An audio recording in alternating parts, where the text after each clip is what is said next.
2025.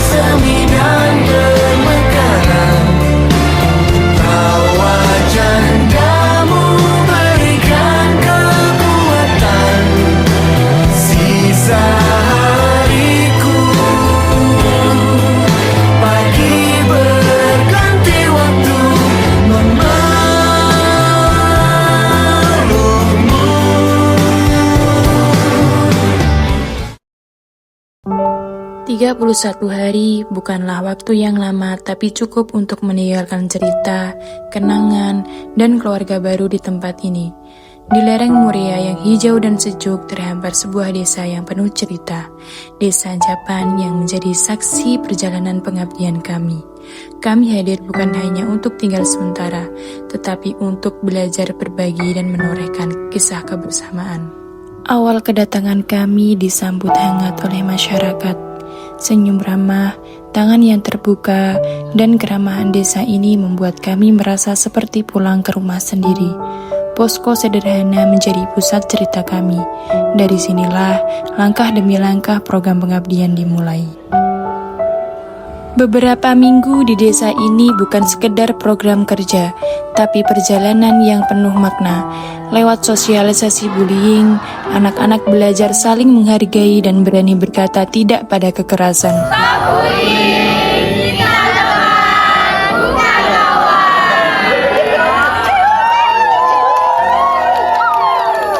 Dengan menabung, mereka paham bahwa masa depan bisa dimulai dari hal-hal kecil.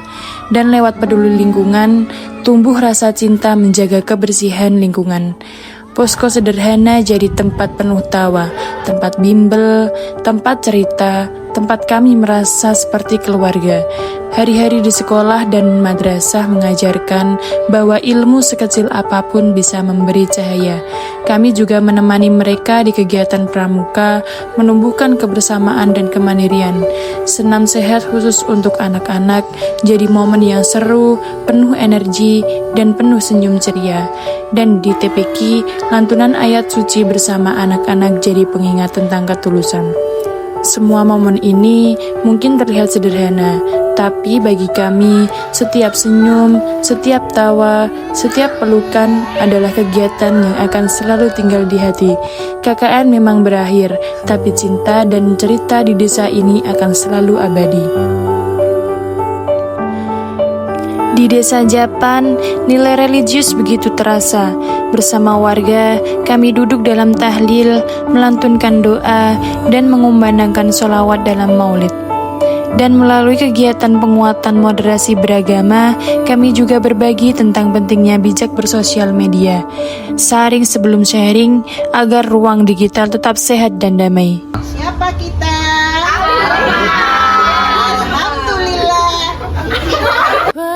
Banner UMKM akhirnya terpasang, jadi tanda semangat warga mendukung produk lokal, memperkenalkan karya, dan menguatkan ekonomi desa. Setetes darah bisa jadi harapan bagi sesama. Melalui kegiatan donor darah, masyarakat dan mahasiswa bersama-sama menebar kepedulian. Di sini, kopi bukan sekedar hasil bumi, tapi bagian dari budaya. Sebelum panen dimulai, ada sebuah tradisi yang disebut wiwit kopi, sebuah tanda syukur atas nikmat alam. Warga berkumpul, berdoa, dan merayakan awal musim panen dengan penuh kebersamaan. 31 hari di desa Japan terasa begitu singkat, tapi penuh dengan cerita. Kami belajar arti kebersamaan dari senyum anak-anak, doa orang tua, dan pelukan warga yang tulus. Kami datang sebagai mahasiswa, namun pulang sebagai keluarga. Setiap langkah, Setiap kenangan akan selalu jadi bagian dari hidup kami. Terima kasih Desa Japan. Pengabdian ini memang selesai, tapi cinta dan makna akan abadi selamanya. See you next time. Bye-bye.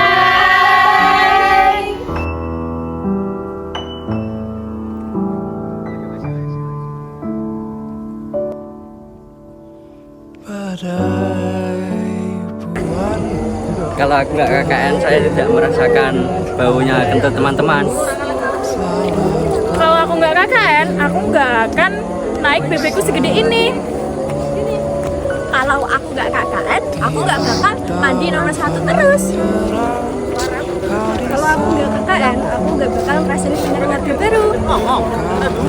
Kalau aku nggak KKN, aku nggak dipanggil Suni. Akhirnya aku lupa. Kalau aku nggak KKN, aku nggak bakal lihat Murian yang tadi. Kalau nggak KKN, aku nggak bakal ngerasain cuci tiap hari. Kalau aku nggak KKN, aku nggak bakalan ngerasain KKN. Kalau aku nggak KKN, nggak bakal lihat sindiran setiap malam. Kalau aku nggak KKN, aku nggak bakal marahin cowok-cowok. Kalau aku nggak KKN, aku nggak bakal ngerasain tidur 1 hari 1 menit. Kalau aku nggak KKN, aku nggak tidur di ruang tamu. Yuhu. Kalau aku nggak KKN, aku tidak bisa merasakan masak setiap hari. Kalau aku nggak KKN, aku nggak bisa tidur sambil berdiri.